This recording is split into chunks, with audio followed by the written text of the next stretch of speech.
সবুজ বনায়নে আচ্ছাদিত করবেন।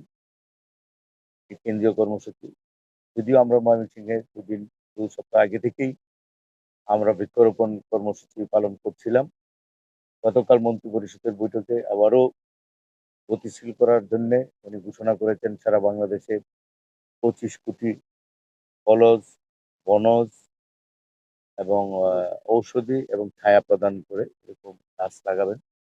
তারই অংশ হিসেবে আমরা আজকে এই ২য় বার ঘোষিত সেই কর্মসূচিটিকে বাস্তবায়নের জন্য আমরা এই শিক্ষা প্রতিষ্ঠান চত্বরে এসেছি। আমরা বৃক্ষরোপণ করছি। আমাদের শিক্ষা প্রতিষ্ঠানের সকলেই সহযোগিতা করছে।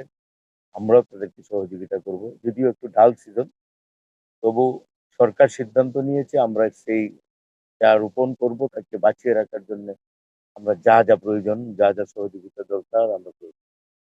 আর একটু আপনাদের মাধ্যমে সরকার প্রধান এবং আমরা যারা দায়িত্বে আছেন একটু জানাতে চাই, ময়মনসিংহ সদর ৪ এলাকায় এই প্রতিষ্ঠানটি নতুন উদ্যমে অনেক কিছু অভাব অনটন আছে।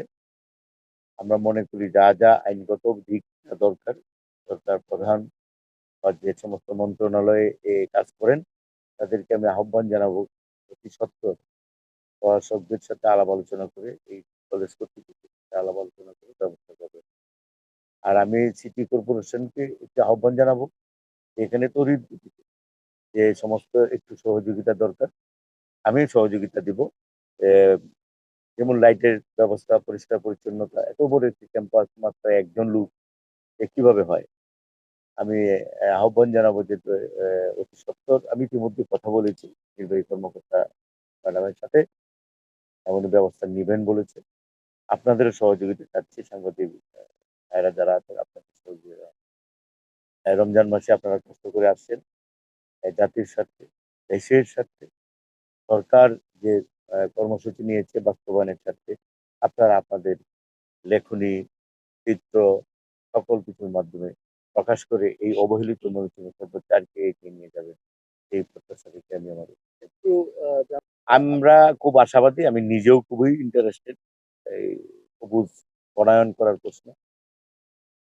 আমি আমার সর্বোচ্চটুকু দিয়ে গাছ কাটা রোধ করব, নতুন করে গাছ লাগানোর ব্যবস্থা করব এবং আমি মনে করি যে রেকর্ড পরিমাণে এই সদর ১১টি ইউনিয়ন, ৯৯টি ওয়ার্ড, ৩৩টি সিটি কর্পোরেশন ওয়ার্ড প্রত্যেকটি সবুজ সমারোহ সৃষ্টি করার জন্য আমরা কাজ করব। টার্গেট আছে আপনার কতগুলো? অবশ্যই আমি মনে করি যে আমি যদি ৯৯টি ওয়ার্ডে ১০০ করেও লাগাই, তার ৯৯০০। আমি ৩৩টি ওয়ার্ডে যদি ৫০০ করেও লাগাই, তাহলে এই আসে। আমি চেষ্টা করব আরো ডিপে যেয়ে আর একদম ওয়ার্ড পর্যায়ে, গ্রাম পর্যায়ে যেয়ে আমি এই গাছ লাগাবো। আমি মনে করি যে এটা অসংখ্য গাছ দরকার।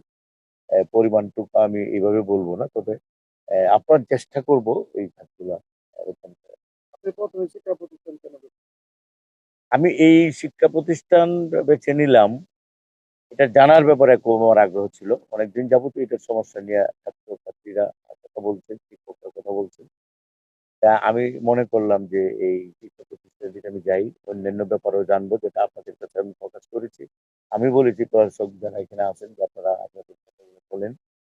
যাতে করে এই শিক্ষা প্রতিষ্ঠানটিকে গতিশীল করা যায়, সুন্দর করা যায়, জাতির জন্য কাজে লাগায়।